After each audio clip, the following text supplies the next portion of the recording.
The sleeping sickness of Kalachi. In 2013, Kalachi, Kazakhstan, people started falling asleep randomly, not tired, just suddenly unconscious for days. A man walking down the street would collapse. Children fell asleep mid-play. One woman slept 6 straight days. When they woke, memory loss, hallucinations, exhaustion.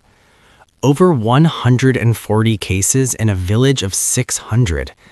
Doctors tested for everything: viruses, bacteria, toxins, nothing. The village started evacuating in terror. The answer?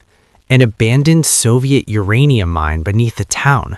Flooding groundwater created carbon monoxide and radon pockets that seeped into homes through cracks. Not enough to kill instantly, but enough to cause hypoxia. Your blood carries CO instead of oxygen to your brain.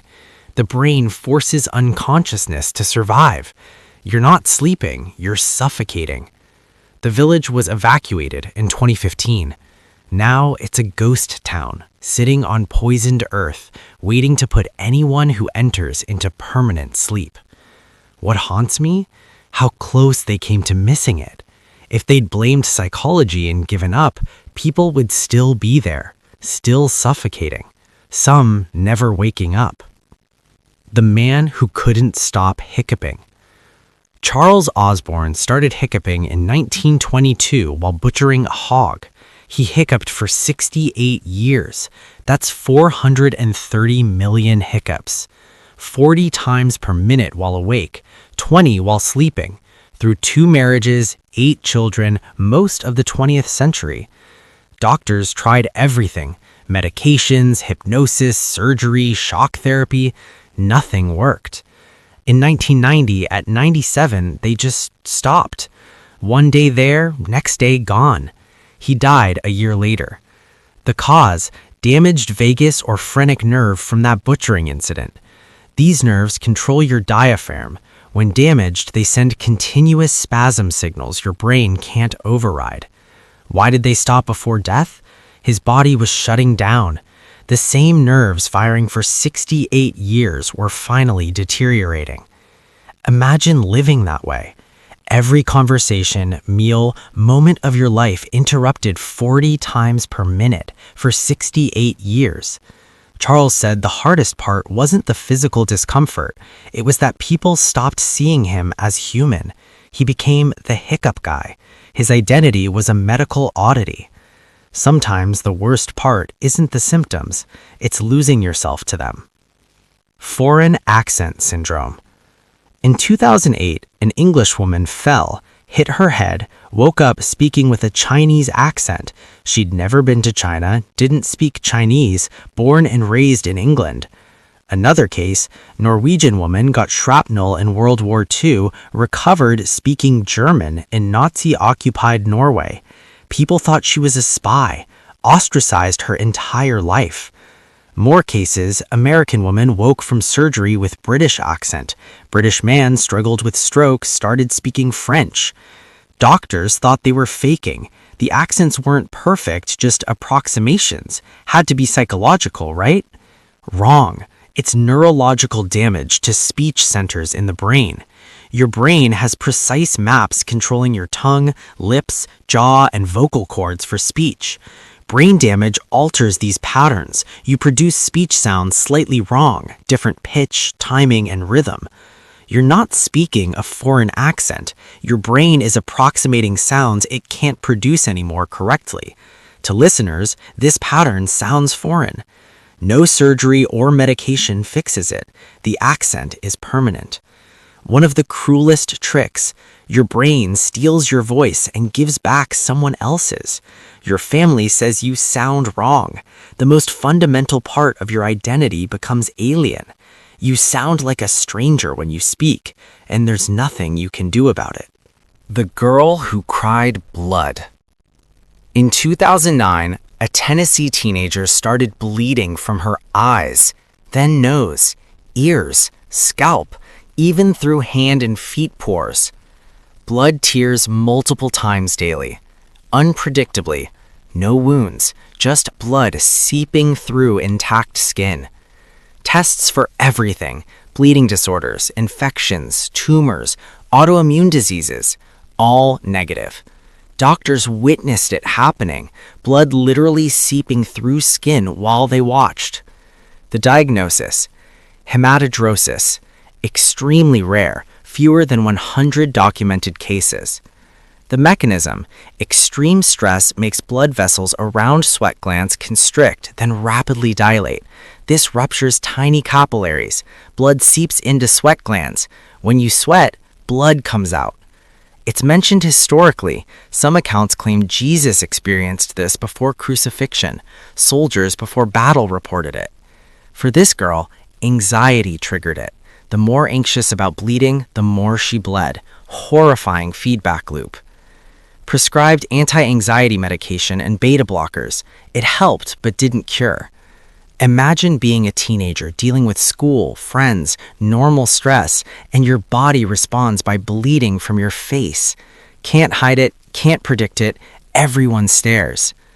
Not sweating under pressure, bleeding under pressure. That's not metaphor, that's medical reality. The woman allergic to water. An Englishwoman developed rashes every time water touched her skin. Showers were agony, rain was torture. Sweat caused painful hives. Tears burning down her face created welts. She could drink water, internal contact was fine. External, skin erupted within minutes. Aquagenic urticaria, only about 100 cases worldwide. Doctors didn't believe it at first. You're 70% water, you can't be allergic to water, but it's real. The mechanism: water dissolves compounds in or on skin, creating substances your immune system attacks. Or water changes osmotic pressure in skin cells, triggering histamine release. Patients can't swim, can't take long showers. Sweating is misery. Crying makes their faces break out. Some become housebound during rain. One woman could only shower 10 seconds every few days. She chose between hygiene and pain. No cure. Antihistamines help some. UV therapy helps others. Many just suffer. The simple pleasures we take for granted: playing in rain, swimming, a long shower, crying when sad. For these patients, water is constant pain.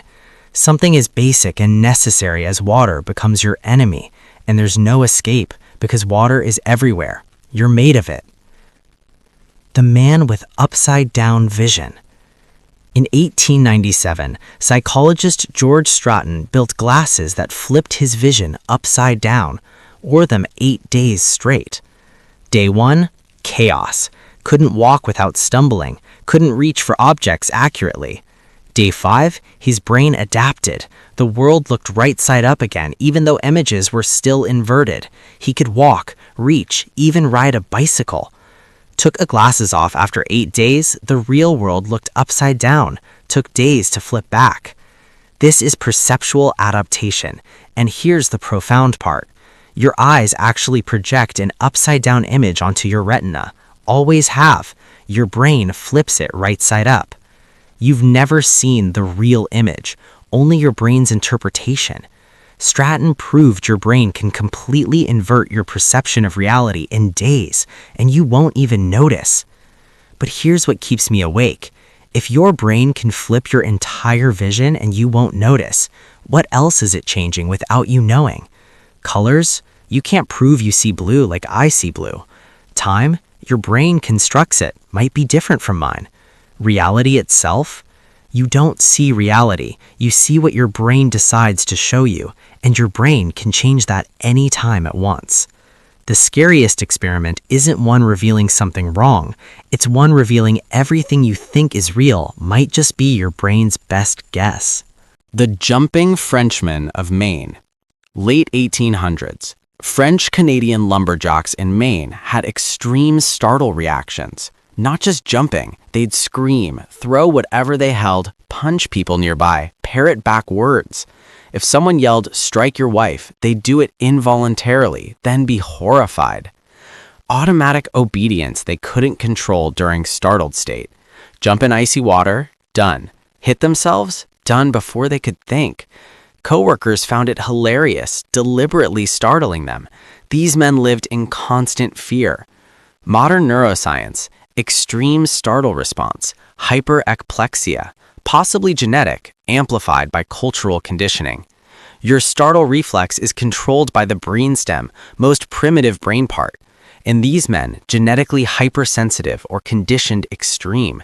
The startle overwhelmed higher brain functions. In not split-second, primitive brain took total control. No conscious thought, pure reflexive response. Imagine knowing someone could make you do anything by surprising you. You might hurt someone you love, hurt yourself. No control. Coworkers think it's funny. You're living in constant anxiety, knowing your brain can be hijacked by a loud noise. Some conditions don't kill you. They take away your ability to trust your own actions. That's worse. The walking corpse syndrome. A woman arrives at hospital insisting she's dead. Not dying, dead, already deceased. She believes her organs stopped. She's rotting inside. Refuses to eat because dead people don't need food. Furious when doctors say she's alive. Cotard's delusion, walking corpse syndrome. Patients genuinely believe they're dead, don't exist, or lost their organs. Some believe they're immortal, can't kill what's already dead. Others think they're in hell or purgatory. One patient stood in graveyards for days looking for where she was buried. Another stopped bathing and eating. Dead bodies don't need those. Several attempted suicide thinking, I'm already dead, so dying is impossible. The cause, neurological damage disconnecting two brain regions. The fusiform face area, which recognizes familiar things, and the amygdala, which generates emotional responses. When you see your face, your brain recognizes it and creates the feeling, this is me. In Cotard's patients, these regions are disconnected. They see their face but feel nothing. No recognition, no emotional connection. Brain's logical conclusion, this body isn't mine. I must be dead.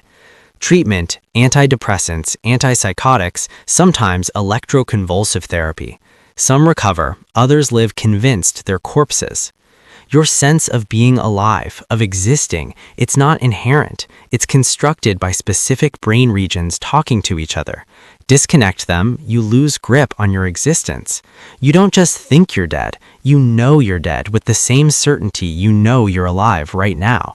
And nobody can convince you otherwise because the part that would believe them is broken. The woman who couldn't feel pain. A Scottish woman has never felt pain, not once. Broken bones she didn't notice until seeing swelling. Burns from hot stoves repeatedly. Surgeries without anesthesia, not by choice. Pain medication just didn't matter. Sounds like a superpower? She's covered in scars from unnoticed injuries, joints damaged from walking on broken bones, burn marks from touching hot surfaces without reflex to pull away. Pain isn't punishment, it's a warning system. Without it, you don't know your body is being destroyed. The cause, SCN9A gene mutation. This produces sodium channels in nerves that transmit pain signals. No functional channel means no pain signal. She also doesn't feel anxiety or fear normally. After traumatic events, minimal stress response, forgets dangerous situations quickly. Researchers study her to develop better painkillers, but here's what nobody talks about. She's in constant danger. Pain keeps you alive, forces you to address injuries, avoid danger, respect your body's limits.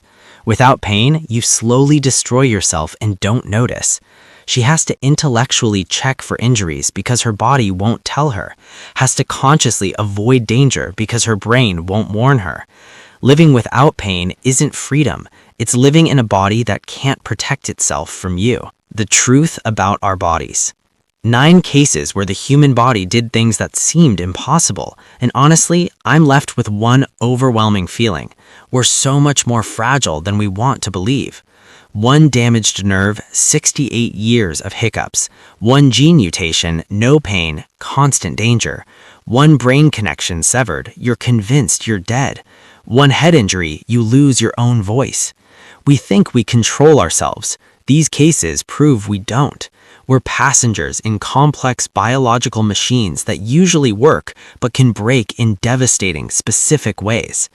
Here's what keeps me up at night. You could be one accident away from any of these. They're rare but real, and they happen randomly. The woman allergic to water didn't do anything wrong. The man who hiccuped for 68 years just butchered a hog. The girl who cried blood was just stressed. Normal life, normal stress, normal accidents, catastrophic results. And here's the part that really gets me. Explaining these conditions doesn't make them less terrifying. Understanding the mechanisms makes it worse, because now we know how easily our bodies can turn against us. These aren't curses, no cosmic reason, no meaning, just biological bad luck, random malfunctions in systems we depend on every second. There's no one to blame, no one to fight, just your own biology betraying you. So what do? We fund medical research. We show compassion to people with invisible conditions.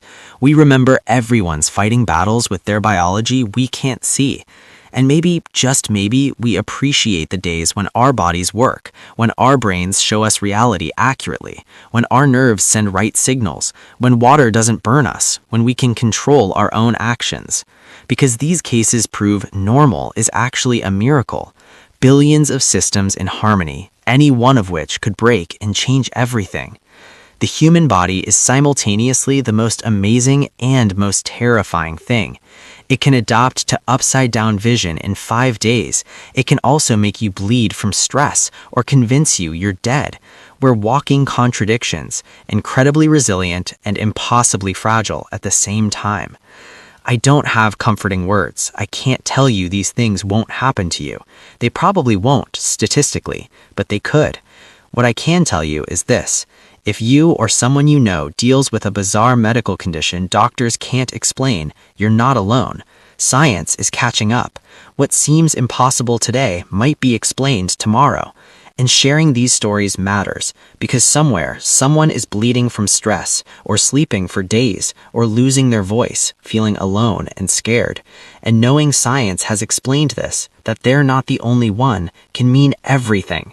Let me know in the comments which case disturbed you the most. Have you dealt with a condition doctors couldn't explain? Share your story. You might help someone who needs to know they're not alone. Until next time, be grateful for your functioning biology, and be kind to those whose biology isn't so kind to them, because we're all just one malfunction away from becoming a medical mystery ourselves.